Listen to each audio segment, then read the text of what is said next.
Hi all, welcome back to my channel. ഇത് ഞാൻ വളരെ മുന്നേ ഷൂട്ട് ചെയ്തൊരു വീഡിയോ ആണ്. നമ്മൾ അലൈനിൽ പോകുന്ന വഴിക്ക് ഓൺ ദ വേ ഹില്ലി മോൾ എന്ന് പറഞ്ഞിട്ട് ഒരു മോളിൽ സ്റ്റോപ്പ് ചെയ്തിട്ടുണ്ടായിരുന്നു ഫുഡ് കഴിക്കാൻ വേണ്ടിയിട്ട്. ഈ മോൾ എനിക്ക് ഭയങ്കര ഇഷ്ടപ്പെട്ടു. എന്താണെന്ന് വിചാരിച്ചാൽ സൺഡേ ആയിട്ട് വരെ നമ്മളൊരു മോളിൽ പോയിട്ട് ഇന്നേ വരെ ഇത്രയും ആൾക്കാരില്ലാതെ കണ്ടിട്ടുണ്ടായിട്ടില്ല. ഒരുമാതിരി ക്ലോസ് ചെയ്ത മോൾ പോലെയായിരുന്നു, അത്രയും ആൾക്കാർ കുറവായിരുന്നു. പിന്നെ വേറെ മെയിൻ ഹൈലൈറ്റ് വരുന്നത് ഈ ഒരു സ്ഥലത്തെ ഫൺ സിറ്റി പോലത്തെ ആ ഒരു ഗെയിമിംഗ് ഏരിയ ആണ്. അതായത് വേറെ പല മോൾസിലും നമുക്ക് ഫൺ സിറ്റീസും വേറെ ഓരോരോ കളിക്കേണ്ട സംഭവം ഉണ്ടെങ്കിലും ഇത് ഭയങ്കര വെറൈറ്റി ആയിരുന്നു. ഇവിടുത്തെ റൈഡായാലും ശരി, എന്തായാലും ശരി, ബാക്കി പോയ മോൾസിലൊക്കെ ഓൾമോസ്റ്റ് കോമൺ ആയിട്ടുള്ള സംഭവമായിരിക്കും. ഇവിടെയും കോമൺ ആയിട്ട് ഉണ്ടായിരുന്നു, പക്ഷേ കൂടുതലും വെറൈറ്റി ആയിട്ടുള്ള സംഭവമായിരുന്നു. അതുമാത്രമല്ല വേറെ മെയിൻ കാര്യം എന്താണെന്ന് വിചാരിച്ചാൽ തീരെ എക്സ്പെൻസീവ് അല്ല. അതായത് മോളിൻ്റെ ഉള്ളിൽ ഉണ്ടായിട്ട് വരെ തീരെ എക്സ്പെൻസീവ് ആയിട്ടുള്ളൊരു സംഭവമല്ല. സാധാരണ നമ്മൾ ദുബായിലോ ഷാർജയിലോ പോയാൽ മോളിൻ്റെ ഉള്ളിലെ ഫൺ സിറ്റിയിലൊക്കെ അത്യാവശ്യം നല്ല എക്സ്പെൻസീവ് ആയിരിക്കും. ഓരോരോ റൈഡ്സിനും 5, 6, 8 ഇങ്ങനെ മിനിമം ഒക്കെ ഇത്രയും പൈസ കൊടുക്കേണ്ടി വരും. ഇവിടെ 1 ദിറത്തിന് വരെ ഓരോരോ കളിക്കേണ്ട സംഭവം ഉണ്ടായിരുന്നു. ആകെ മൊത്തത്തിൽ സൂപ്പറായിരുന്നു. ഈ കാണുന്നത് പോലത്തെയൊക്കെ ഒരു ഇൻഡോർ ആയിട്ട് മോളിൻ്റെ അകത്ത് ഇങ്ങനത്തെ ഒരു റൈഡൊന്നും ഞാൻ ഇതുവരെ കണ്ടിട്ടുണ്ടായിട്ടില്ല. പിന്നെ സെപ്പറേറ്റ് പ്ലേ ഏരിയ തന്നെ കുട്ടികൾക്ക് കളിക്കാൻ വേണ്ടിയിട്ടും ഉണ്ടായിരുന്നു.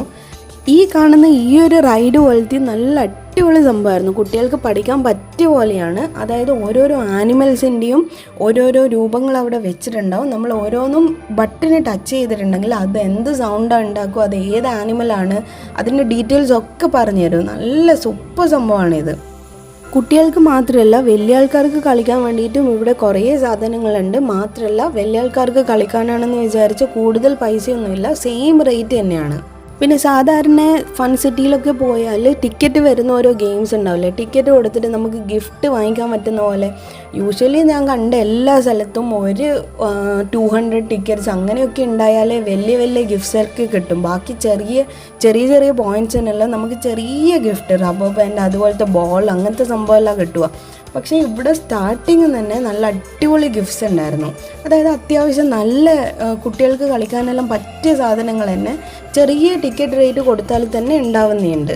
അങ്ങനെ ഈ സ്ഥലത്ത് വന്ന യുവക്കുട്ടിയും ഭയങ്കര ഹാപ്പിയാണ്, നമ്മളും ഹാപ്പി ആയിരുന്നു. കാരണം ഭയങ്കര സാറ്റിസ്ഫൈഡ് ആയിട്ട് തോന്നി ഈ ഒരു സ്ഥലത്ത് വന്നപ്പോൾ. ഒന്നാമത് റഷില്ല, പിന്നെ അഫോർഡബിൾ ആയിട്ടുള്ള ഗെയിംസും ആണ്. അതുകൊണ്ട് ഈ വഴി പോകുന്ന ആൾക്കാരാണെങ്കിൽ ഈ ഒരു മോളിലത്തെ ഗെയിമിംഗ് ഏരിയ എന്തായാലും മിസ് ചെയ്യരുത്. ഇതിന് തൊട്ടിട്ട് തന്നെയാണ് ഹിൽട്ടൺ ഹോട്ടലിൽ വരുന്നത്. ആ ഒരു സ്റ്റേൻ്റെ വീഡിയോ ഞാൻ ഇട്ടിട്ടുണ്ടായിരുന്നു. കാണാത്തവർക്കായിട്ട് ഞാൻ അതിൻ്റെ ലിങ്ക് ഇതിൽ കൊടുത്തേക്കാം. പിന്നെ ഈ മോളിൽ നിന്ന് ഇറങ്ങുമ്പോൾ ഒരു ആൻഡ്രോയിഡ് കുഞ്ഞപ്പനെയും കൂടി കണ്ടിട്ടുണ്ടായിരുന്നു. അതിൻ്റെ കൂടെയും കളിച്ച് പബ്ബായി പറഞ്ഞിട്ട് നമ്മൾ നേരെ വണ്ടിയിലേക്ക് പോയി. അപ്പോൾ വീണ്ടും അടുത്തൊരു വീഡിയോയിൽ കാണുന്നത് വരെ എല്ലാവർക്കും ബൈ.